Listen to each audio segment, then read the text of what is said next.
I think they're coming back.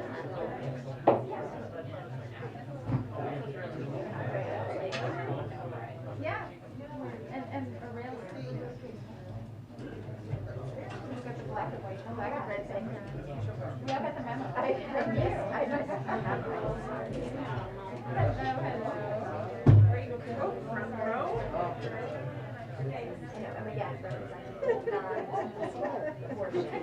I'm wearing a giant sweater. Wait, is that your sweater? Remind me. Yes. It's too hot in here. I really like this nice yellow touch on the blue. I think that's a really nice like, can you choose these colors? I know. I sort of feel small victories when it matches something I'm wearing. Oh my god, I used to make and they give me one of these. And they were like, oh, you already have one. I was like, no, that was for my appreciation. But I couldn't snack it. It was the right color. It was like,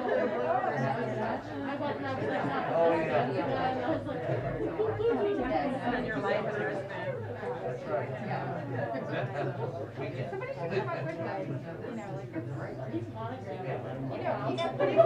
pretty soon they'll be like, we'll come up with reunions, right? Because we're going to be wearing them forever, right? We may as well not one and not one. I am too. Hi, everyone. Okay. Hi, everyone. I know we have a time limit because of the press avail with the Germans, so we will get to as many people as possible. I just have a couple of items for you at the top. Today, the White House Task Force on Worker Organizing and Empowerment, led by Vice President Harris as Chair and Labor as well as Chair and Labor Secretary Walsh as Vice Chair, released publicly the report it delivered to President Biden that includes nearly 70 recommendations to promote worker organizing and collective bargaining. The recommendations include ways to increase private sector workers' access to information about their existing right to join or organize a union, a hugely important issue for the president. The president accepted the recommendations, and as a follow-up, the task force will submit a second report to the president in 6 months, which will describe progress and implementation and contain additional proposals for further action. Also wanted to note that today the Secretary of Agriculture, Tom Vilsack, will be announcing that the Partnerships for Climate Smart Commodities program, in which the Department of Agriculture will invest $1 billion in partnerships to support America's climate smart farmers, ranchers, and forest landowners. So these funds will go to projects that promote farming, ranching, and forestry practices that either remove carbon from the atmosphere or cut greenhouse gas emissions. And the investment is the latest Biden administration initiative aimed at combating climate change with a goal to cut the farm sector's greenhouse gas emissions in half by 2030 and put the United States on a path to net zero emissions by 2050. Finally, I wanted to note I have a Team USA water bottle out here today and a Team USA pin out here today. As you all know, we made a decision, the United States, not to send a diplomatic or official delegation to Beijing, given the PRC's ongoing genocide and crimes against humanity in Xinjiang and other human rights abuses. And that was a clear statement and a clear policy made by our government. But at the same time, we wanted to note Team USA has our full support. We're behind them. We're watching from home. We want to thank them and their families for everything they have sacrificed over the course of time. Lots of athletes to watch. I'll just give a plug, because I'm an Olympics-obsessed person. Nathan Chen, we're going to watch him. Chloe Kim, Michaela Schifrin, you've got lots of more chances. Anyway, we'll be rooting for our U.S. athletes, even as we made a very important statement about our concerns about Beijing's and the Chinese human rights abuses. With that, let's go ahead. Colleen, kick us off. Okay, so regarding Dr. Lander, I wondered if he should have been reprimanded more strongly given the president's pledge on his first day in office to, fire anybody who mistreated their employees. Well, let me just give you an overview of what we have done to date, and I know there may be more questions on this, of course, which we welcome. The president has been crystal clear with all of us about his high expectations of how he and his staff should be creating a respectful work environment. One of the steps we took early on in the administration was to institute a safe and respectful workplace policy across the executive office of the president, something that was done early on. It was because of this policy and this process that when the complaint was filed, a full and thorough investigation was conducted pursuant to that policy. In addition, following the conclusion of the thorough investigation into these actions, senior White House officials conveyed directly to Dr. Lander that his behavior was inappropriate and the corrective actions that were needed, which the White House will monitor for compliance moving forward. I'd also note that Dr. Lander also sent a message to his staff outlining some of the steps he's intending to take to build a respectful work environment, and certainly we would encourage those. And again, the senior team will be watching for compliance to these steps. It looks like he's had a history of, possible mistreatment of his employees over a long period of time. How can you be sure that this reprimand will stick? Well, I would just reiterate again that, let me start with the first part of your question. Each nominee undergoes a thorough vetting process as a part of their nomination and confirmation process. And of course, we look carefully to ensure each candidate's suitability for the role they're chosen for. Dr. Lander's record was thoroughly examined as a part of his confirmation, and he received bipartisan support, including final confirmation with a voice vote. But again, once we were made aware of the complaint, we launched a thorough investigation, and compliance with the recommendations will be required in this regard. Go ahead. Hey, Jen, on Ukraine, Zelensky's office said yesterday that a diplomatic solution seems much more likely than war, and then we saw Jake Sullivan say yesterday that an invasion could come at any day. Can you help us square the difference here and why there still seems to be such a stark difference in assessing the threat?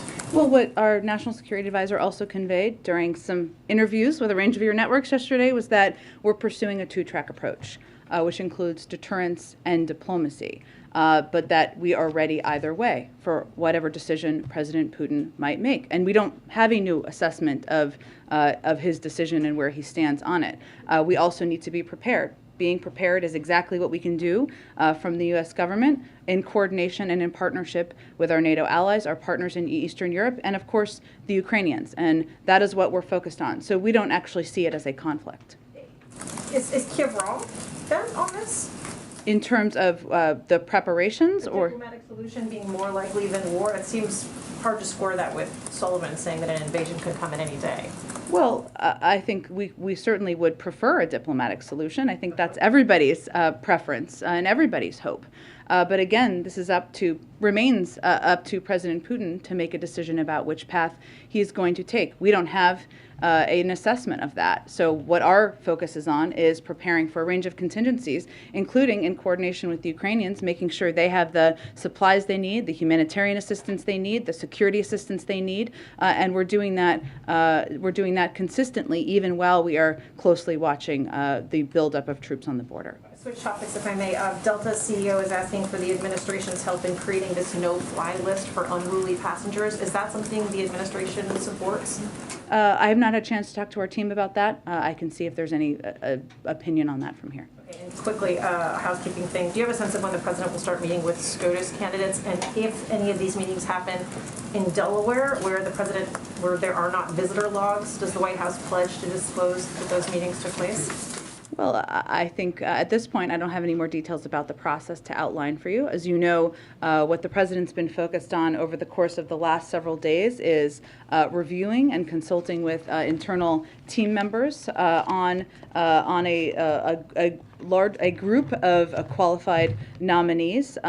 He also has been engaging, as you all know, with Democrats and Republicans and consulting closely as a part of the advice and consent part of the role of picking a nominee to move forward. After last week's meeting with Chairman Dermott and Ranking Member Grassley, the President and Vice President and their senior teams, including White House Counsel Dana Remus, have also spoken with a range of additional members of Congress and outside legal experts, and that engagement will continue. There is, of course, a vetting process that takes place. We have not outlined that in detail from here, and of course we will venture to be as transparent as possible, even as we are working to protect the process as the president's making his decision. Go ahead. Thanks, Jen.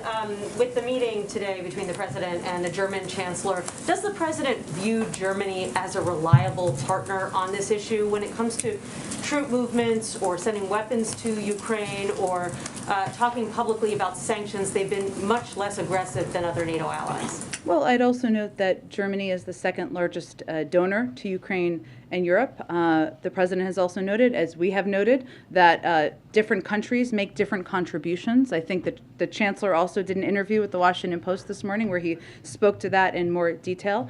We have a close, abiding, important relationship with the Germans. That includes having forces stationed in Germany, which has a huge strategic value to the United States. So today is an opportunity for the president to build on the relationship with the chancellor, to continue to build on the long and abiding relationship with the Germans, and we are united in our view of the actions, the potential actions of Russian leaders, and united in our efforts to hold them accountable.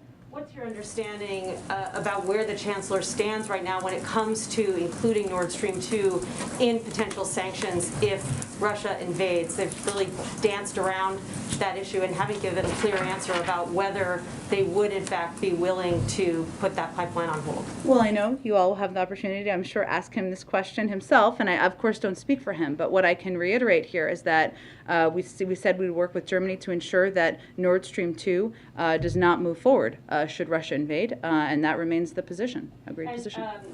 Emmanuel Macron's meeting with President Putin today, and Chancellor Scholz will be meeting with him in the coming weeks. So has President Biden asked either of them to deliver a message to Putin when they meet with him?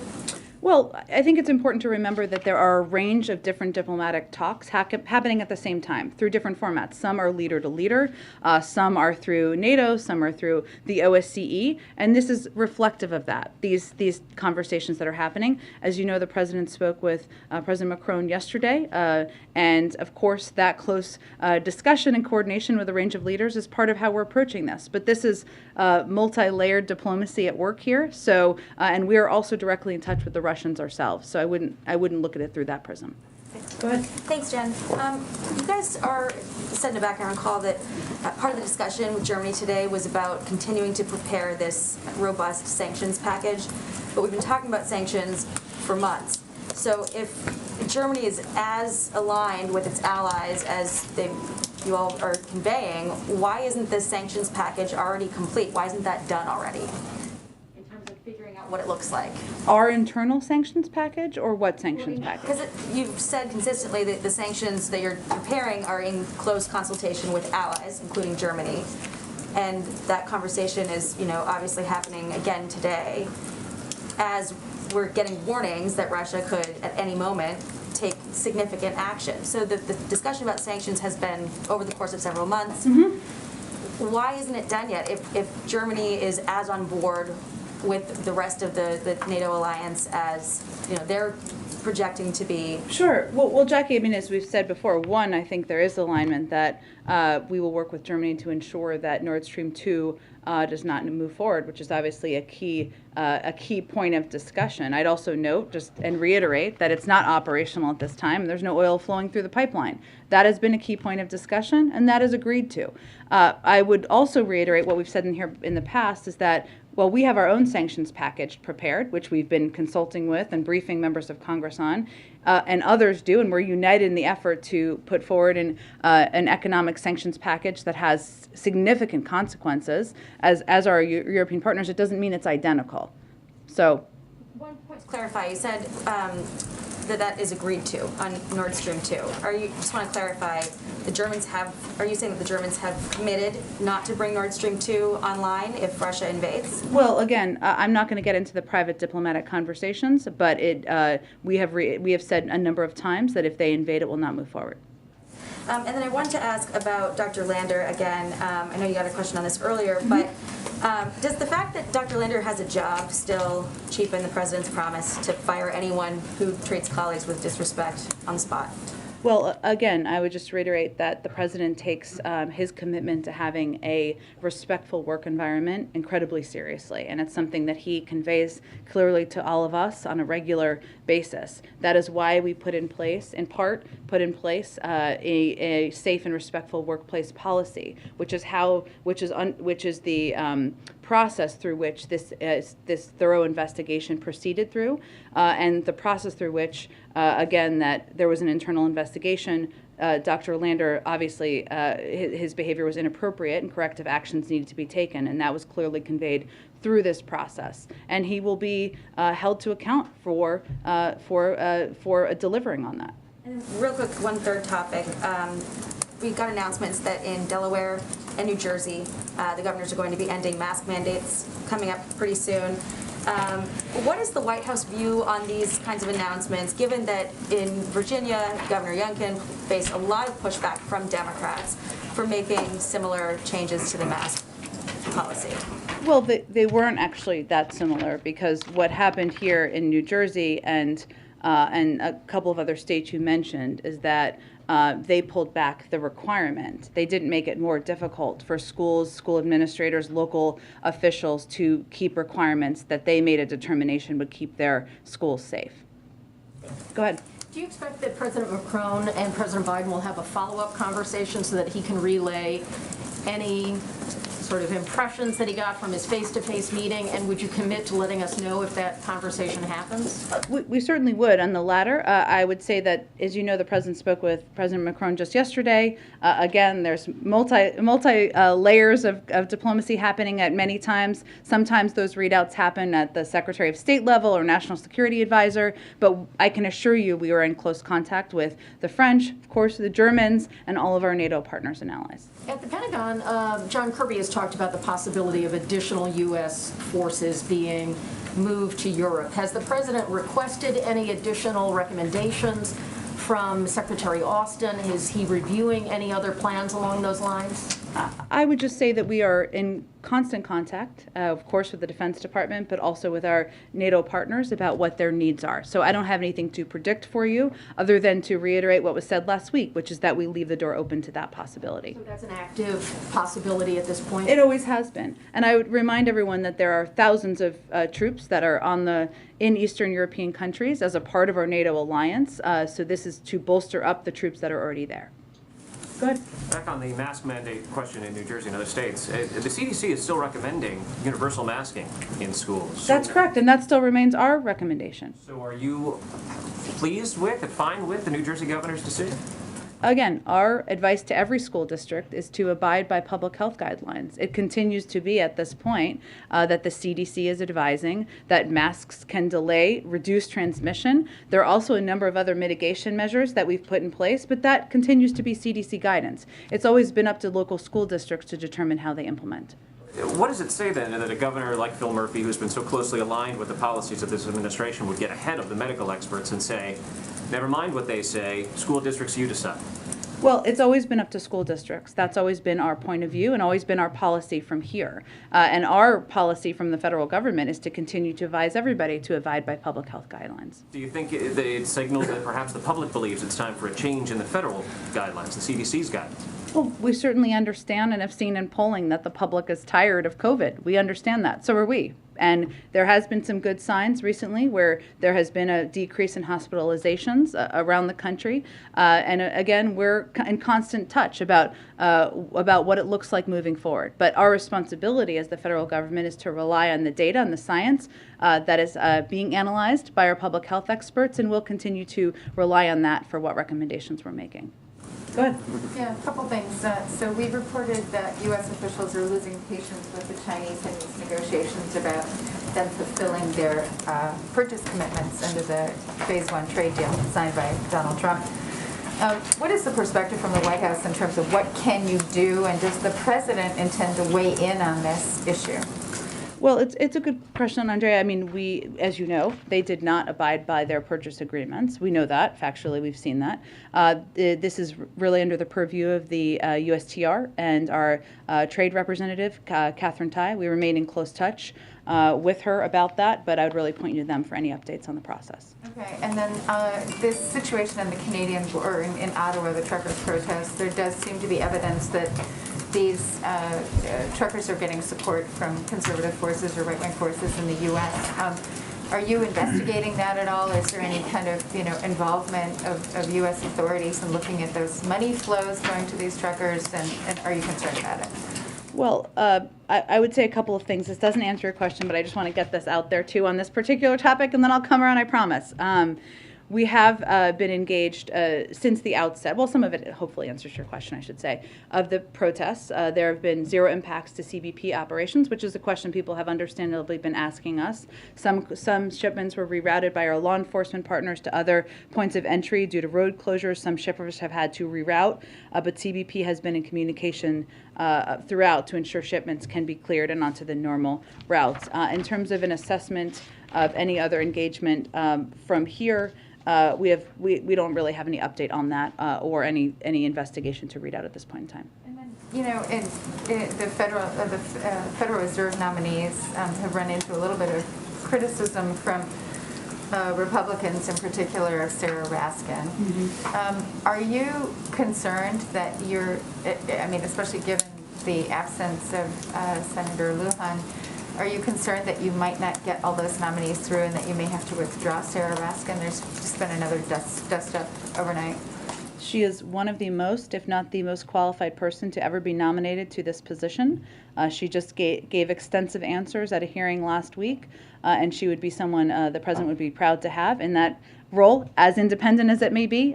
So no, that is not an assessment or a prediction we're making. Go ahead. Jen, two questions for you. One, the Secretary General of NATO has recently talked about the possibility of a more permanent military presence in Europe in response to Russia. Where does the Biden administration stand on that issue? We've had a permanent military presence in Europe.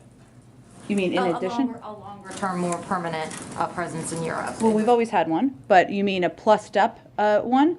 I would really point. The language that was used was longer term. Sure. Well, but we've always had one, so it's been very long term to date. But I would say if he is asking, and I have not seen his comments about increased plussed up presence in some of the places from U.S. troops that we've had, I would really point you to the Department of Defense. Obviously, we would be in touch with our NATO allies and partners about that, but that is really related to the aggression at the border that we're seeing in Ukraine. But there's been tens of thousands of troops in Europe for some time now. And just on the topic of masking in schools, if you could just clarify, I know you've talked about this a little bit already, do you think that at some point in the future, even if that point isn't now, it would be appropriate for there to be updated federal guidelines just to avoid confusion? I think the administration has been clear that on other issues there are sort of messaging issues that could have been a little bit more clear coming from the administration. So on this issue, do you think that that might be appropriate? Well, the guidance is very clear, which is that we recommend masking in schools. That is the recommendation from the CDC. It is also true that at some point when the science and the data warrants, of course, our hope is that that's no longer the recommendation, and they are continually assessing that. But the guidance is very clear. It is also true that it has always been up to local school districts to make determinations about how to implement these policies. Go ahead. Thanks, Jen. Just to follow on that, you had said that you guys are in constant contact with CDC about what it looks like to move forward. Can we expect the president to provide some sort of roadmap for how states can transition out of a state of emergency, kind of akin to what he did with the winter strategy? We're in constant discussion internally about the moment we're in as it relates to COVID. And of course, as the president said, I think during his press conference just 2 weeks ago, a week and a half ago, we certainly don't see this moment now as the new normal, right? But we want to get to a point where where COVID is not disrupting our daily lives. And I'm sure you will hear more from the president about that. But we're constantly discussing that internally. Can I ask one more just for a colleague? The Education Department announced Friday it was going to withdraw its appeal for a $100,000 student loan forgiveness court decision. Wondering if you could shed any light on why the Biden administration reversed its decision to appeal the case, and if there's any plans to fight other bankruptcy cases. I would really point you to the Department of Education, the Department of Justice potentially, but I will check and see if there's anything more we can offer on that from here. Go ahead. Got one more on masks. I was wondering if I could just ask it this way. Sure.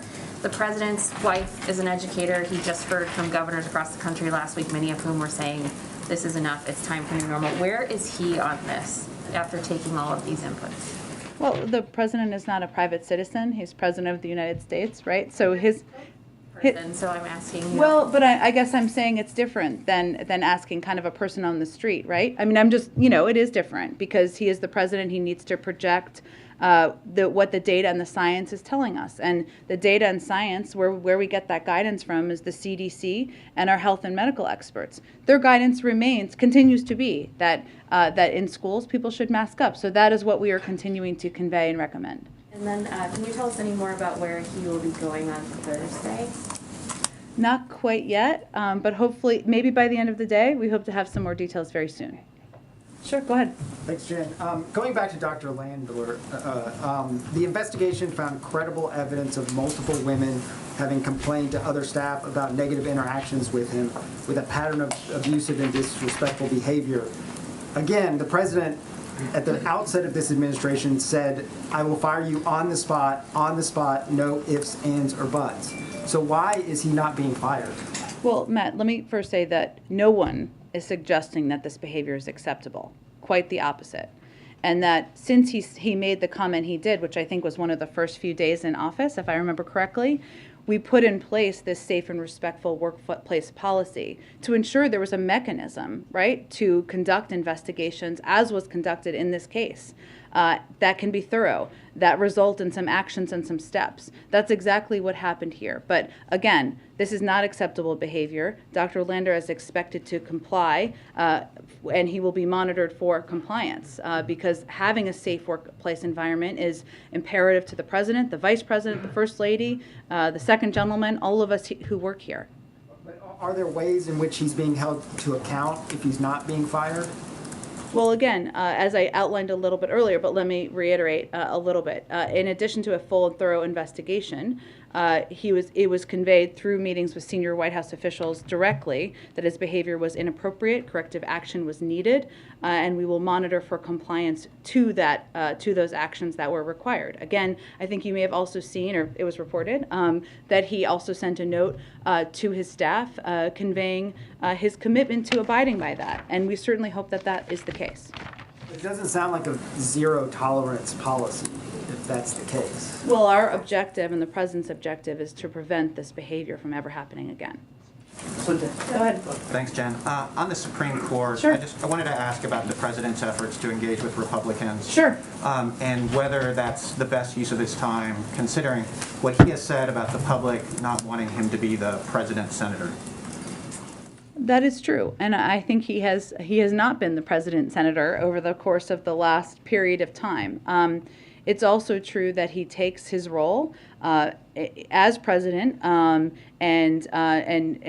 going through the process of selecting and nominating an eminently qualified nominee very seriously. And in his experience as the former chairman of the Judiciary Committee, that includes consultation with key members of the Senate, and that is an important part of the process in this case. I think what he was referring to in those comments was hours and hours and hours of endless closed-door meetings as it related to negotiating through the course of the fall. But this is an opening to a lifetime appointment, an opening on the Supreme Court, which is a lifetime appointment, something the president takes very seriously, and consulting with Republicans and Democrats is an important part of that process in his view. On Nord Stream 2, you've made clear the administration's position. I did want to understand, though, is the administration ready to take some type of action without Germany to stop Nord Stream 2? I understand your question. I just am not in a position to detail further other than to convey that it will not move forward if Russia invades. On Dr. Lander, if I may, Sure. Can you talk about what some of the specific corrective changes that were ordered, what some of those were? And also, has the president spoken with Dr. Lander since the investigation was completed? And is he worried about this overshadowing moonshot? Well, I would say that the president's hope, all of our hope, is certainly that Dr. Lander will abide by making changes, that he will be held to account, to comply fully with the steps that needed to be taken. I can see if there's more specific details. I certainly understand why you're asking. But overall, it's ensuring that he is creating a work environment that people feel safe, they feel supported, and that is respectful. And that is the overarching policy that needs to be implemented moving forward. You saw him send a note to staff last week. Now it is whether he is implementing those policies moving forward. Have they spoken? I don't have any conversations between them to read out. Go ahead. Thanks. Just following up on a question asked earlier about what you said isn't a split between Ukraine's messaging and your guys' messaging on the risk of an invasion. Can you walk us through the communication strategy, like what you're trying to highlight here, the risk of invasion, and why you're trying to highlight it more strongly than Ukraine? Do you see it as, sounding the alarm more vocally? Is there an advantage that you see in sort of preventing Putin from taking any further steps here? Yeah, it's a good question, and I can't speak for the communication strategy. Broad range of information that we have been able to gather here, and also through partnership with our allies across the country. Our objective, as we talked about a little bit on Friday, is to deny Russia the opportunity to use some of the tactics, sometimes some of the lies that they have done in the past to justify an invasion of Ukraine. That's straight out of their playbook. We have seen tactics they have used in the past, where a few years ago, Russia's defense ministry falsely accused the United States of running a clandestine biological weapons lab in the country of Georgia, enabling their efforts to destabilize the Georgian government. They used to fabricate stories in Syria about how attacks on international aid convoys were undertaken by rebels or terrorists. We have undertaken an effort to, in some cases, declassify information, in other cases, describe in as great a detail as we can without putting at risk sources and methods what we're seeing, what information we're evaluating, so that it makes it more difficult for them to lay a predicate for invading Ukraine. So that is why we're doing it. I'd also note that a number of your news organizations, of course, have reporters near there who are seeing the troop buildup, right? So there is justification and validation from even that, but also from our partners around the world as well. Go ahead. Thank you, Jen. Senator Manchin expressed confidence over the weekend that reforms to the Electoral Count Act will pass. Would the president be supportive of signing reforms to the Electoral Count Act if they were to pass, or would he require that there be elements of the voting rights bill included in order to do so? Well, I would really point you to Senator Klobuchar, who is really one of the point people leading this effort. Obviously, we have said many times that the Electoral Count Act, while we support the effort, is not a replacement for voting rights legislation for a range of reasons. I know there's a lot of discussions on the Hill about what that may look like or what a final package. I can't outline that from here. China used a young Uyghur athlete to carry the Olympic torch during the opening ceremony of the Games in Beijing.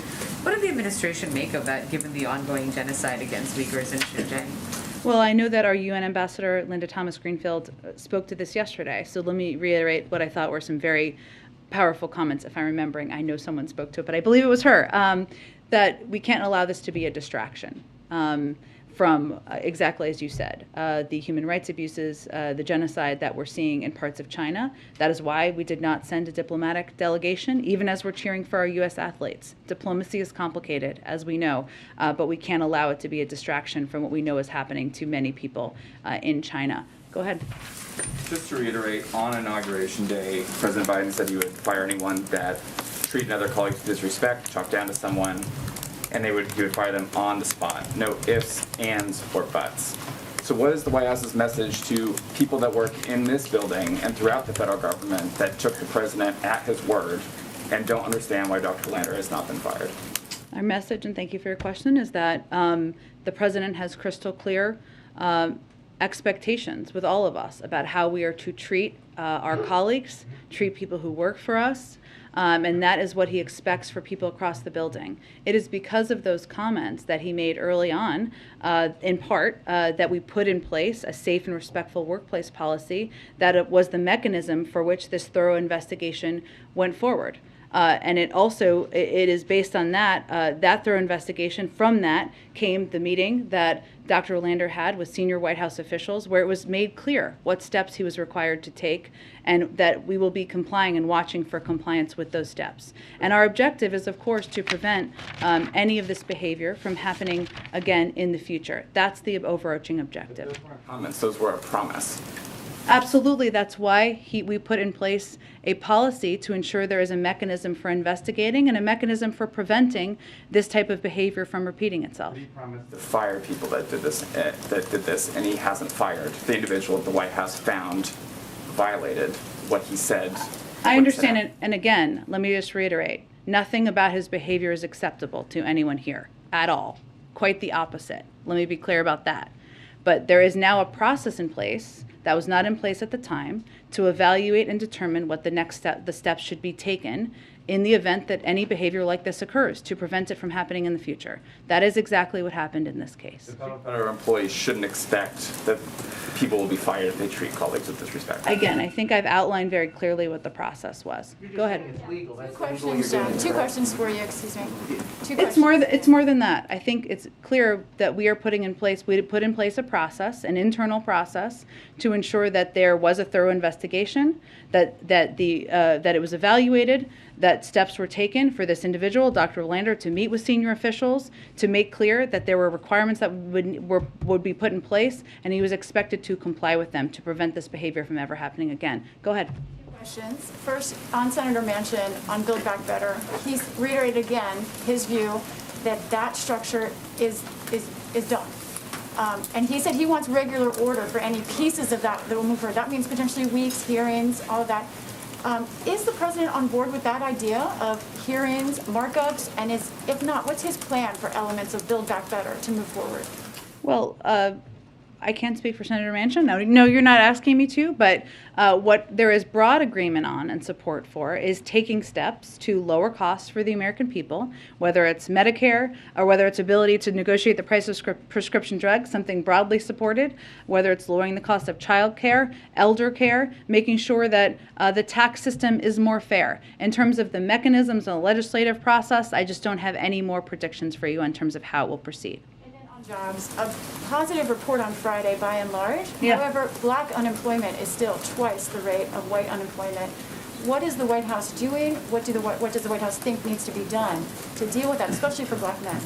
Well, I would say it just is a reminder that there's still, as much as the President oversaw the largest creation of job creation ever in 1 year in American history, it means there's more work to be done because there are still a lot of work that needs to be done to level the playing field, to ensure that small businesses have the assistance they need, including black-owned small businesses, that we are doing everything we can to ensure there is opportunity for a range of parts of the economic world.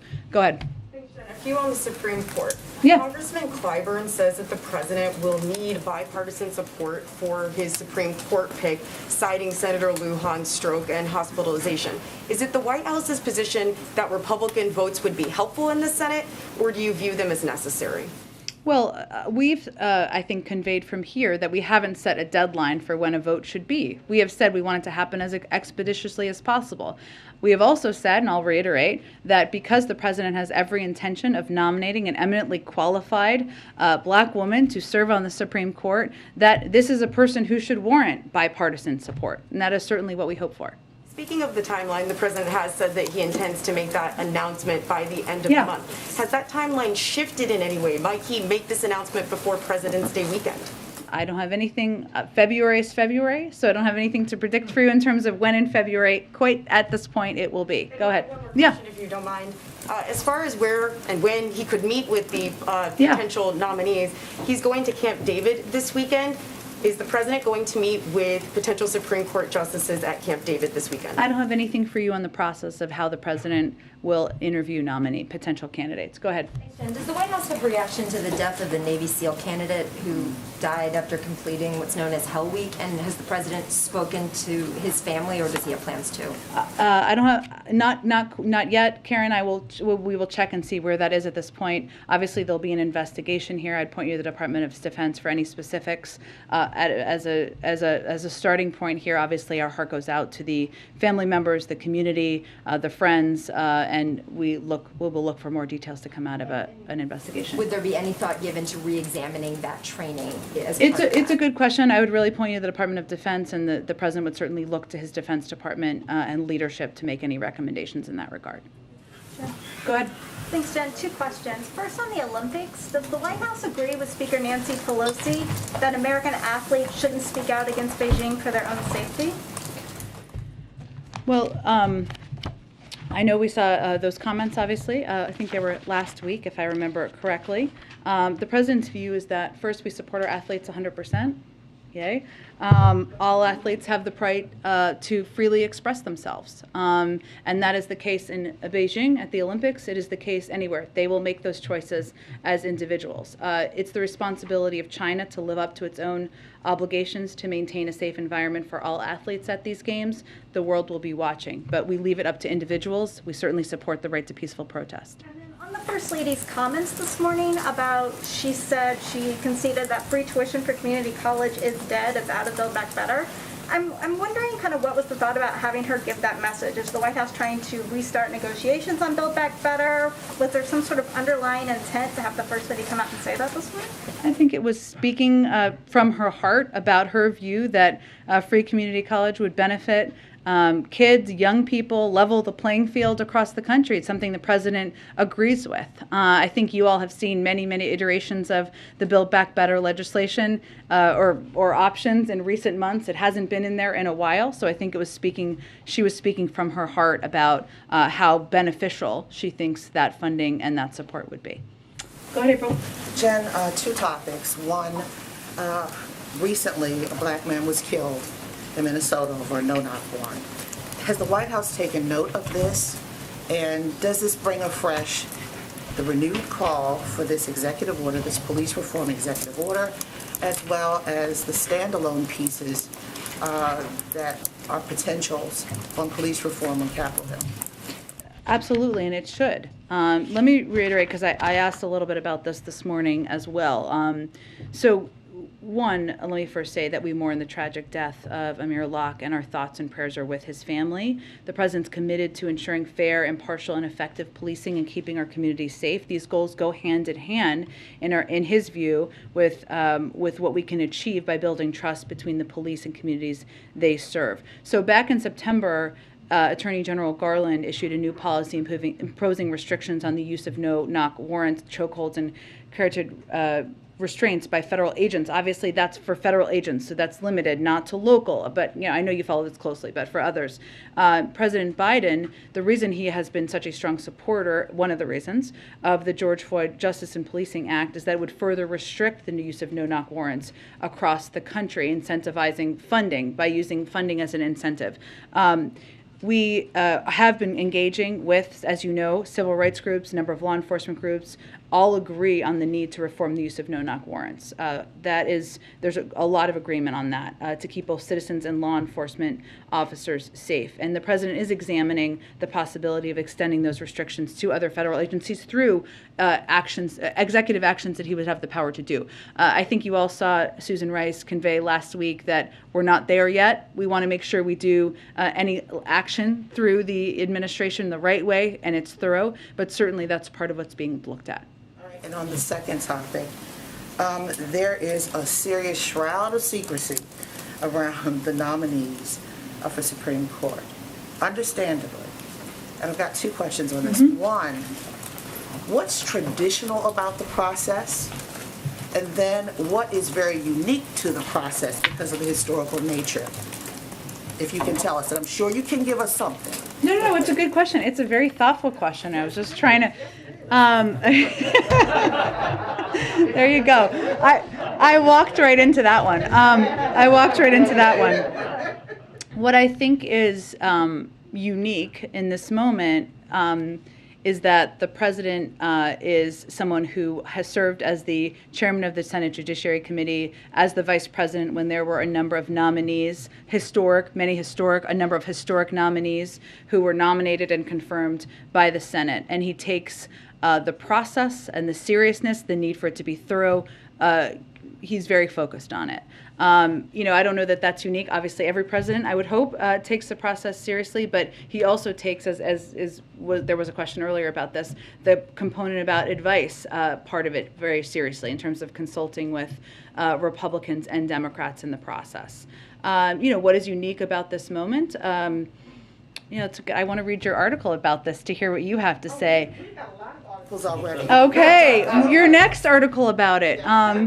I think it's safe to say that there are some criticisms that have been out there without any names being confirmed that are unique to having the possibility, the likelihood, the plan for a woman of color being nominated for this position. And the types of language that are used by some to describe who the president might pick as a nominee are unique to that. Spoke a moment ago about advice on his nominees. We know the internal advice, particularly from the counsel's office as well as the vice president. Yeah. But external. When is the last time that the president talked to Anita Hill? To Anita Hill? Yes. I would have to check on that for you, April. Is she part of this process? Because we know that he talked and they had a very real conversation before he became president-elect. Sure. Is she, I want to know, when is the last time he consulted with her? And if she is part, because the names of those who are on the outside are dribbling out. And is she one of those? And he respects her opinion. I will check with our team who are overseeing the process, and you're familiar with who that internal team is. I know we probably have to wrap up soon here. Go ahead, Ed. Yeah, two things on gas prices. So President Biden has said with oil prices that he released a strategic petroleum reserves, and that brought down prices. Actually, on that day, the price of oil actually rose, and it went down for the Omicron variant as the fears of lockdowns. Today, oil prices are $91, more than $91 a barrel. Is there any consideration in the administration to reversing any of the policies or regulations or removing some to encourage more drilling in the U.S. for future demand? Well, let me tell you what we are doing, of course. We, of course, tap the Strategic Petroleum Reserve. Sometimes that takes some time to be digested into the system. We've also worked with a number of countries around the world to do something similar. We've been engaged with OPEC nation countries about the need for the supply available to meet the demand. We've also called out the record profits made by oil companies, which should not be lost as an issue as consumers are looking at the price that they are paying at the prices they are paying. And then I would also note that you should check with oil companies on whether they are tapping into all of the land leases they have available at their disposal. I don't believe they are. What about encouraging the investment in drilling in other places in the U.S.? Again, I think the president's view is that it is a huge advantage to us to be a leader in the clean energy transition. And over the course of years and decades, we've become a clean energy superpower because ultimately that's not just where the jobs are, it's where the strategic advantage will lie in 10, 20, 30 years. I would note again, and you can ask the oil companies this, there is land they're not all drilling on. Every lease is not used. I'd encourage you to ask them that question. Go ahead. Approval rating continues. Go ahead in the middle. Is this time for him to do a shake? Let me just finish. I think we just go ahead in the middle right there. This is the time for the president Simon, to do a shake. let me just have him ask his question, okay? Go ahead. People seem to be sending him a different message. The question. Quickly back to Nord Stream 2. We know the American position to that. You made that crystal clear. Did the president know the German position before the talks in the Oval Office began? Well, again, I'm sure this will be a part of the discussion. I would bet someone will ask about this when we're having a press conference in just a little bit here. But what I can just reiterate is that it will not move forward. Quick question to President Macron's visit in Moscow today and the Minsk agreement. What is the White House's position on the question of autonomy or more autonomy for the different regions in Ukraine? For instance, the Donbass with the majority Russian population. Should they have an increased say in the Ukrainian national politics, including the question of which alliance Ukraine want to be a member of? Again, our position on this has not changed. Obviously, the Minsk agreements is part of the discussion, as has been reported, between President Putin and President Macron. We'll wait for those discussions to conclude, and we certainly support any means of diplomatic engagement. All right, thanks, everyone. Can I give us water bottle? I have enough water in here for everybody. It's so large.